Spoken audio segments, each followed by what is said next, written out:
Romantic love is universal. It can be challenging yet rewarding, fleeting or forever. It's different for every couple.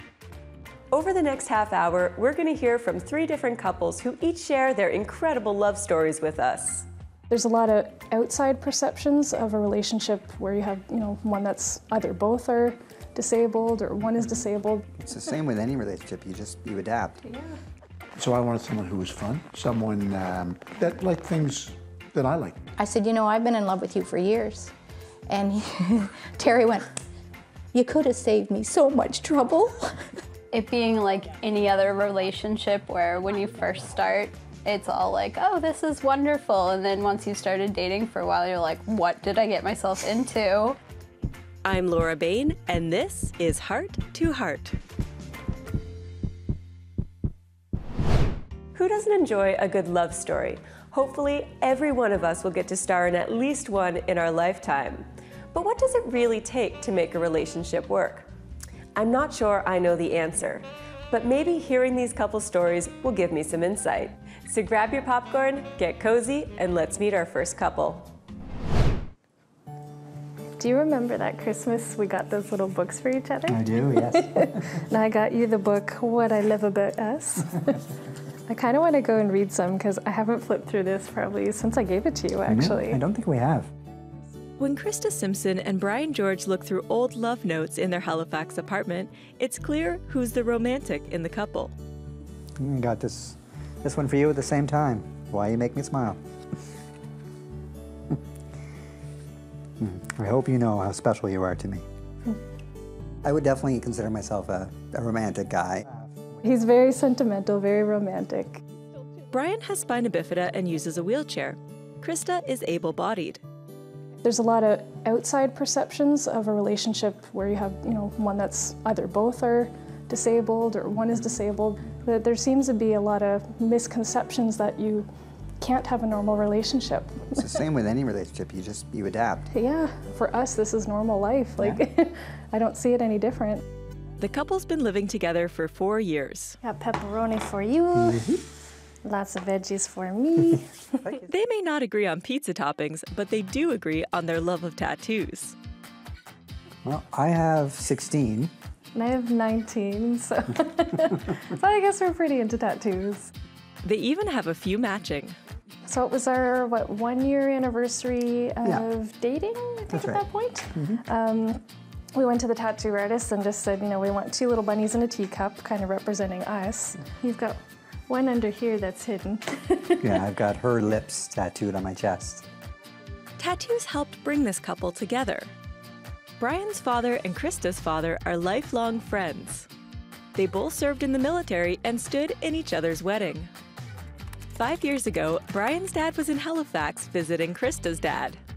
He saw our tattoos and all he said was, you have all these tattoos, you've got to meet my son. A curious Brian looked Krista up on Facebook. He lived in British Columbia, she lived in Nova Scotia. The two had known of each other all their lives, but they had never talked. And neither one of them was looking for love. I had been through divorce, actually. He had been through a really bad engagement, and we both gave up on the idea of just dating and love at that time. I really had no interest. I'm not looking for anyone right now. I'm having fun on my own. But within a month, they were in love. It was very overwhelming, but it felt right. And I knew that there was something special happening between us. I decided to go out for 2 weeks and stay with him and his family. Krista boarded a plane and they met for the first time. I remember looking in the airport for her, and a lot of people had gotten off the plane on that day. And I was looking around, looking for her, and all of a sudden the crowd just sort of dispersed, and there she was. And I remember she ran to me as fast as she could. 2 weeks flew by. Krista and Brian discovered they share the same sense of humor. We were sitting down watching TV one day, and she had gotten up to go do something, and she tripped on the carpet in the apartment. So I just kind of looked at her and said, "Oh, geez, do you walk much?" And without skipping a beat, she looked at me and said, "More than you." Or better than you. Yeah, and I thought it was the funniest thing. And it might have been one of those moments where I thought, she's the one. Yeah. Brian made the move across the country to be with Krista. I wanted to be here. I wanted to be with her. It felt right, and it was time for me to move, and I knew I was doing the right thing. But that didn't mean there weren't challenges, and for Brian, some of those had to do with accessibility in his new city. Oh boy, this is cold. Yep. At least it's not like 2015. Oh God, that was horrible. It's like 5 feet of snowbanks in either way. Had to wear a balaclava to work. Welcome to Halifax, Brian. The first winter I was here was 2015, and that was a really bad winter that we had, where it was a storm every Wednesday, and there was snow on ice on snow, and there were times I'd be wheeling down Spring Garden as best I could, and every time I'd push my chair, I'd be saying, "I'm here for her, I'm here for her," and honestly, there were times when I almost turned right back around. It was very difficult, but many people told me, and when it was all said and done that winter, they said, if you can get through that, you can get through anything. 4 years later, the couple is now engaged. Brian's proposal was a surprise and involved a fun video and an enthusiastic yes from Krista. So of course I'm watching the video and I'm like, oh my God, is this happening? I was like, oh my God, yes, of course. Brian and Krista love getting out in their downtown neighborhood. Actually, your reserve blends, are any of those decaf by any chance? Or? Krista's recent health issues changed the couple's dynamic.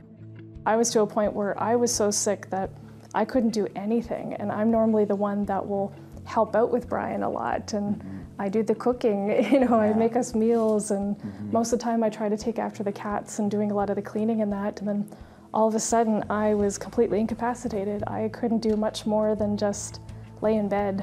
She's always been there for me.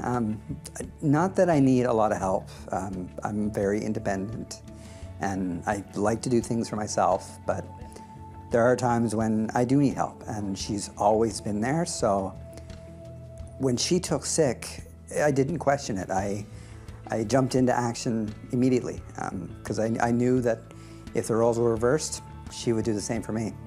So stay where it's warm and no snow. He has such unconditional love. Doesn't matter what I look like or what I do, it's just like he's always there for me, and he's my best friend essentially. Like I feel totally comfortable to be myself and just to be who I am, and I don't have to change who I am to be with him. I think for me, she sees me as I am. She sees me as, just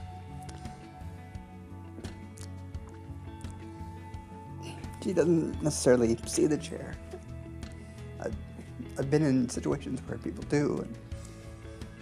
I see you for you. Yes. I don't know what that is. When it comes to things like accessibility in this city, which is not the best, a lot of people know that, she's always there for me, and she's always pushing me to help improve things and to make the city a better place, not just for me, but for everyone. Some things you just do and you don't realize that you do them. Yeah. But yeah. What a sweet couple. I'm not normally one for mushiness, but those two had me wishing someone would write me one of those little books. What really struck me about Brian and Krista is how they got together. It was like they found each other and nothing was going to stand in the way. They also seem to share the same, slightly odd sense of humor. Our next couple took much longer after their first meeting to get together. Let's see what insights their story can give us about love.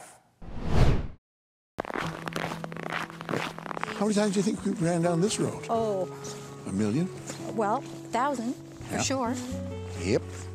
Terry Kelly and Ann Nugent Kelly enjoy spending time together at Point Pleasant Park in Halifax.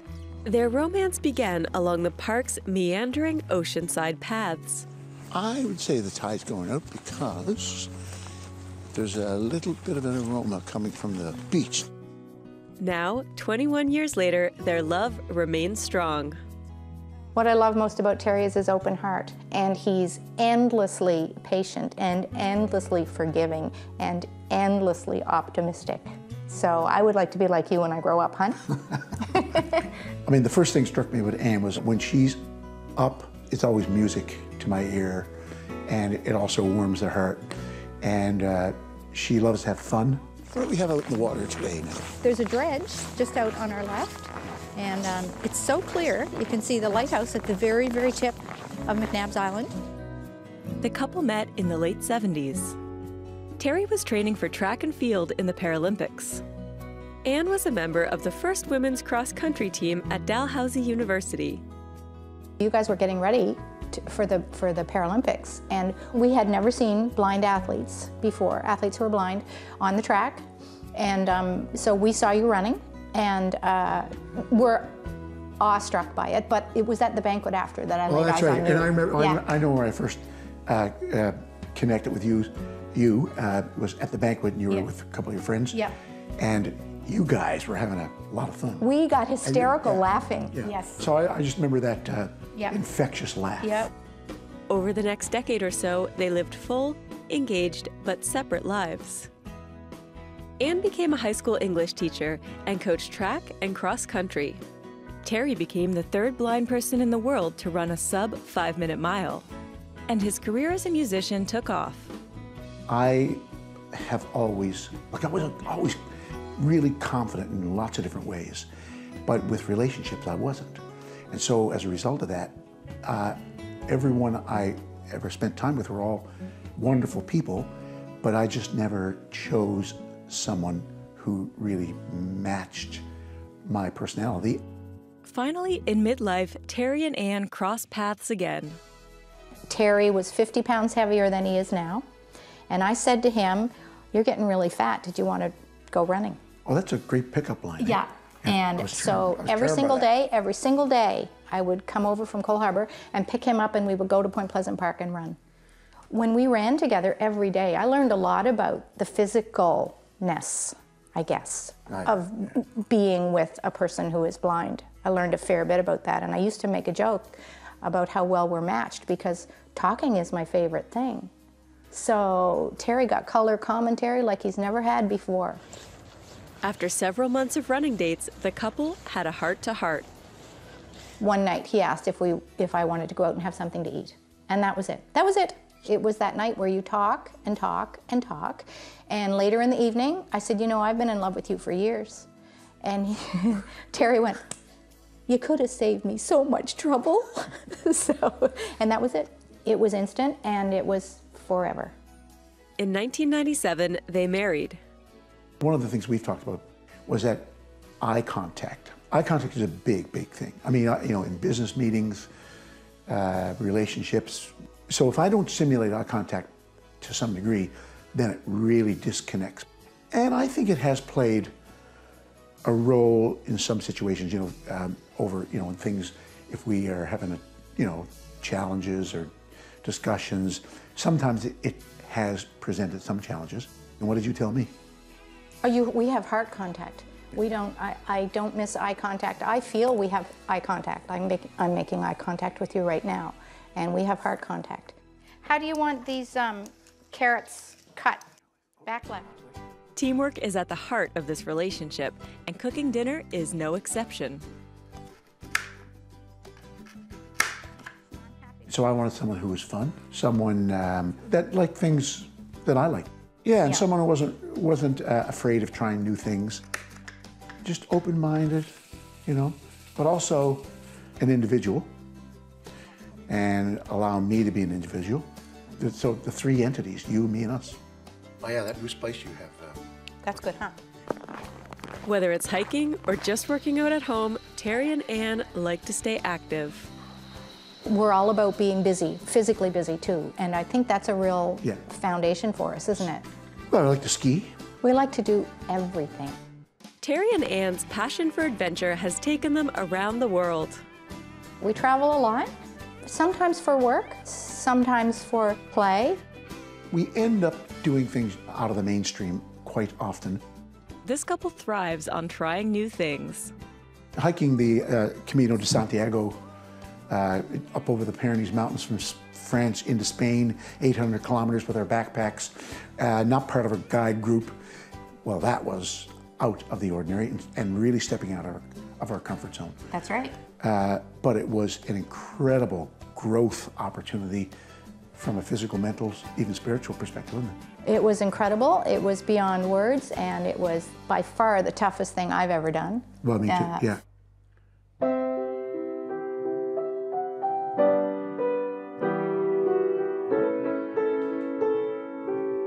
one of the perks of being married to a musician is that they just might write you a love song.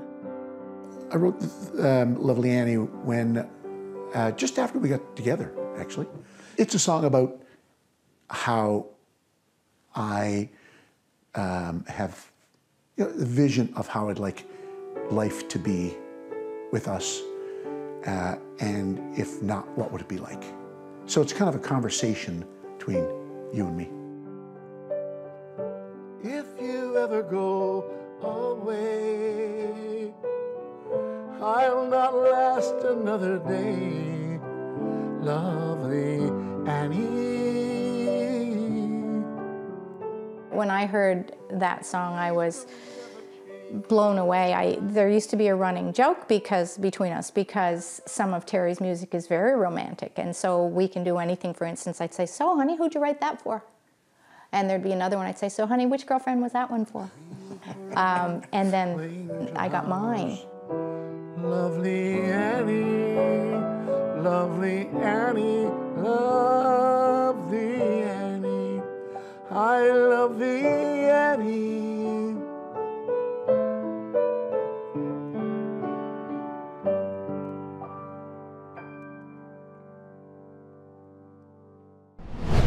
Terry and Anne may have needed to wait a little bit longer to get together, but boy, is the strength of their relationship obvious. They seem like a really great team, and they have so much that they love to do together.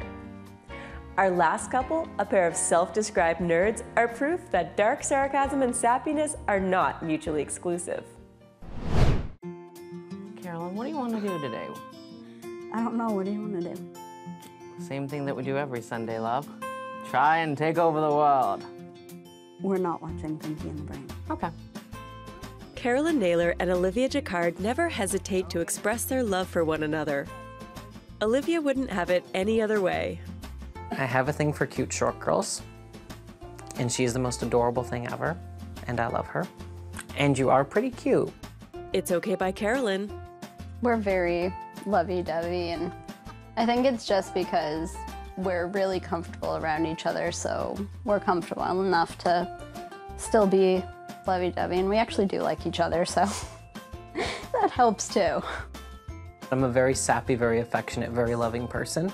If there's something sappy in a movie, she'll look at me and go, "Oh, that's how I feel about you." I think the sexiest thing about Liv is actually her personality. I love it. Bring me your toy. Carolyn is partially sighted, and loving her comes with a bonus relationship, her guide dog Quilla. I had to learn to get used to the dog because the dog is part of the relationship. I had to learn to get comfortable around the dog, around Quilla. The only interactions I had had with dogs at that point were yappy tiny dogs or dogs that would jump on you and topple you down. So I really did not like dogs, and it took me a while to warm up to Quilla, but I did. Yeah, now I love dogs. The couple has been together for 5 years, but just moved in together last year. I love it. Living with Olivia, it's given me freedom. It's something that I look forward to every day, is coming home after work and hanging out with my best friend. Come on, Quilla, we're going on an adventure. Come on, Quilla, let's go. Adventure time. Good girl. Adventure in the cold. She doesn't like adventuring in the cold. Me neither. Olivia and Carolyn met at community college. She was friends with someone that was in my class, and met up with her when we were working on a group project. We got to chatting. What caught my eye first was that she's just really a nice person. We just felt really, really comfortable around each other. We did start dating very quickly, but I think we knew pretty early on that we liked each other. Both Olivia and Carolyn are self-described nerds. Hey, love, on the shelf they got the Star Trek role-playing game. I used to watch this with my parents all the time. We watched the whole entire Next Gen series and all the other Star Trek series. A favorite haunt for the couple is Cape and Cowl Comic Store in Sackville. Do you want to go to the Endless Dungeon? Sure. Awesome. Final boss, it's an endless boss. You just keep hitting the knoll with the whack-a-hammer. It's wonderful. What caught my eye about Carolyn was her wonderful, warm personality, the fact that she was very caring and kind and smart. Being part of a type of minority, The fact that she had determination to get through despite the barriers that were in front of her, and I admired her a lot for that. She didn't care what other people said about what she could or could not do. She got it done, and I admired that greatly about her. Olivia is transgender and was just beginning her journey when the couple met. I was also very fresh in my transition. I felt uncomfortable going into the women's public washroom. So I was also in a place of high sensitivity as far as for my identity. And Carolyn did respect that very much and was very patient with me. Well, that's because I wanted to find the best way to support. Yes. And help you through it. Another hangout for the couple is the Boardroom Game Cafe. Yep. All right, so who wants to go first? We hang out with our really good friends from work and play a bunch of games. Mr. Misty. But unfortunately, time is short, and your death is wicked. I think in general, having, us being a couple and out in the world and being not afraid to show affection and show closeness and show that we love each other and we're not hiding away for different reasons is a very positive thing for other people. When you see these two interacting, it's pretty clear love is in the air. What I love most about Liv, I can't pinpoint one thing because there is so many things that I love about Liv. Cover girl. RuPaul, really, right now. Yep. Right now, at this moment. The boardwalk. That is true. Walking the waterfront, across the water from where they met, the couple gets reflective. Oh, I had so much growing up to do. This was my first long-term relationship. So, yeah, there were struggles, a lot of maturity struggles, but we got through the vast majority of them. It being like any other relationship where when you first start, it's all like, oh, this is wonderful. And then once you started dating for a while, you're like, what did I get myself into? And just it being a bit of a mess at the start, but we figured things out and, we're like any other couple now. We're still figuring stuff out about each other though. In addition to the hurdles any couple faces, they recently marked an important anniversary. Carolyn, who was diagnosed with lymphoma in August of 2017, has been in remission for 1 year. And I think that's when we really learned how to really work well as a couple, actually, was getting through that. It meant a lot of personal growth for both of us and a lot of reflection. Not just for you, but definitely for me. But it also brought out all the strengths that we had and like what we were really good at and how we could support each other. And there's more to celebrate. The couple recently got engaged. I think our bond is strong because in enough ways we are very much alike in terms of our desire to want to help and see goodness in people and, work against the barriers that are placed against us and still being, wanting to be as much of ourselves as possible. I think our mutual evolvingness of, hey, we're individual people, but we're also wonderful people, and we get to spend that wonderful journey together. I think our bond is strong because we respect each other. We also respect that there are things that we're not going to agree on, and we are okay with it. We accept that about each other, and we're just those kind of people that seem to click. And really, really cold. Hold me. You could tell those two can't get enough of each other. I could feel their excitement over finally getting to live together.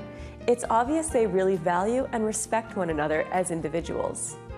Okay, romance, devotion, teamwork, a sense of humor, individual and shared interests. It seems like each of these couples have found their own recipe for making love and their relationship work out of these key ingredients. I'd like to thank each of our couples for sharing their stories. I hope you've enjoyed this Heart to Heart on Love. Host Laura Bain. Producer Wendy Purvis. Videographer Andrew Pickup. Additional videographer Dave McGregor. Editor Andrew Pickup. Additional editor Sebastian McKenzie. Integrated Describe Video Specialist Ron Rickford. Audio post Mark Phoenix. Graphics Andrew Antonello. Senior producer Michelle Dudas. President and CEO David Errington. Copyright 2019 Accessible Media Inc.